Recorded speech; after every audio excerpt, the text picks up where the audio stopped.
तिलावत कुरान करीम और उर्दू तर्जमा हाफिज मिर्ज़ा मरफूद अहमद साहिब प्लीज़।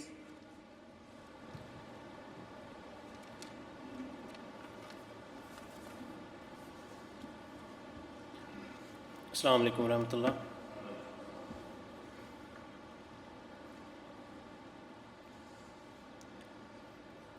अऊज़ु बिल्लाहि मिनश शैतानिर रजीम।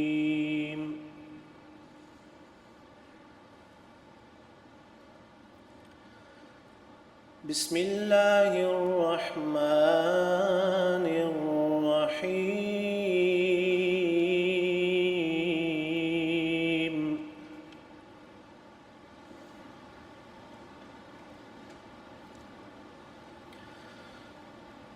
वल्लज़ीना आमनू वअमिलुस्सालिहाति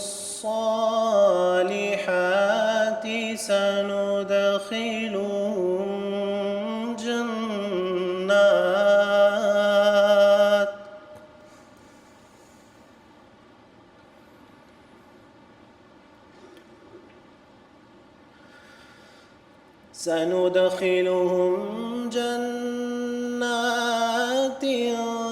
تجري من تحتها الأنهار خالدين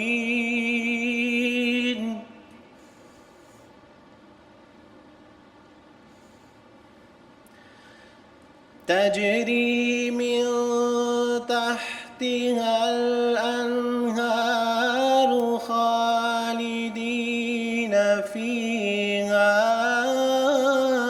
أبدا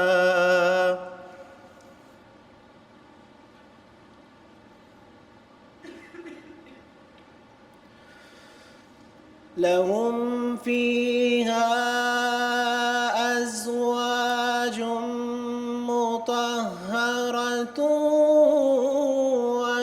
وندخلهم ظلا ظليلا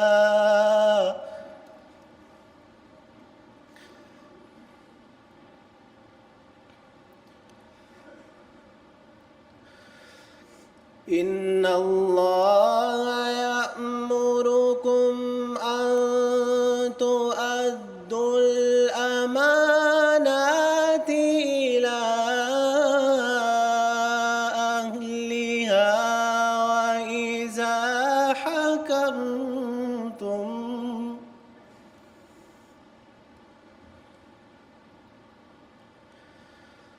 وإذا حكمتم بين الناس أن تحكموا بالعدل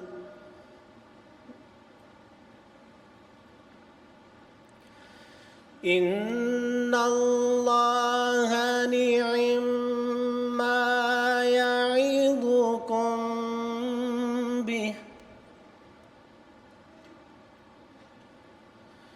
إن الله كان سميعا بصيرا.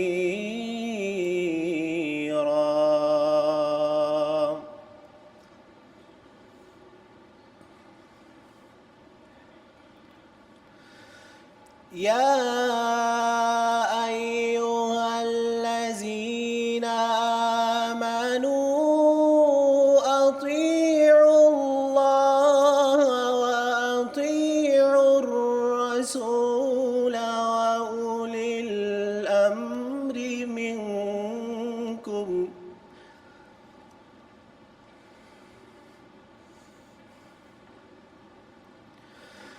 فإن تنازعتم في شيء فردوه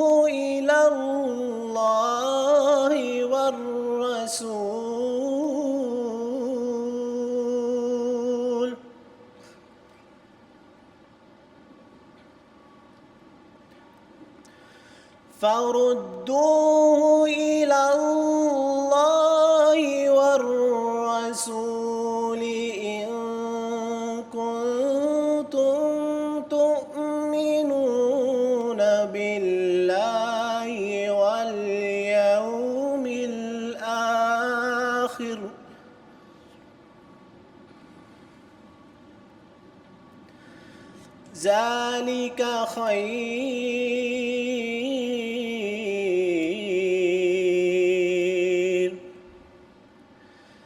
ذلك خير وأحسن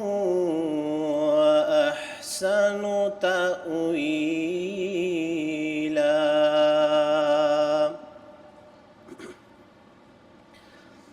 ابھی آپ کے سامنے سورہ النساء کی آیات 58 تا 60 کی تلاوت کی گئی ہے۔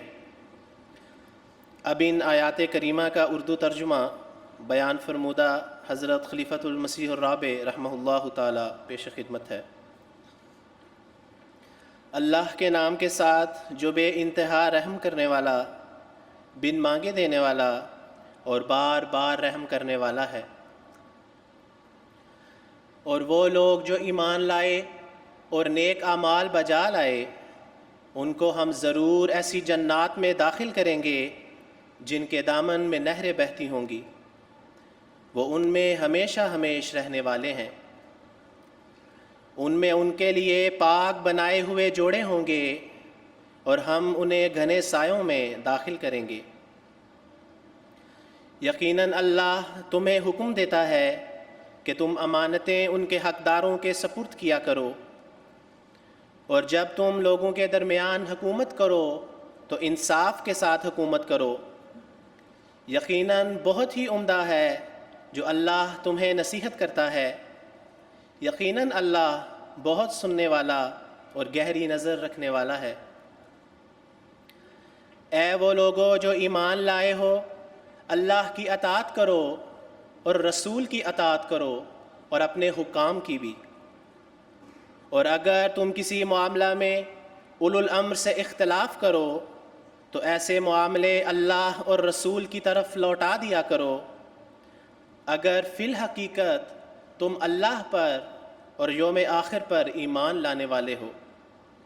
یہ بہت بہتر طریق ہے اور انجام کے لحاظ سے بہت اچھا ہے۔ جزاک اللہ۔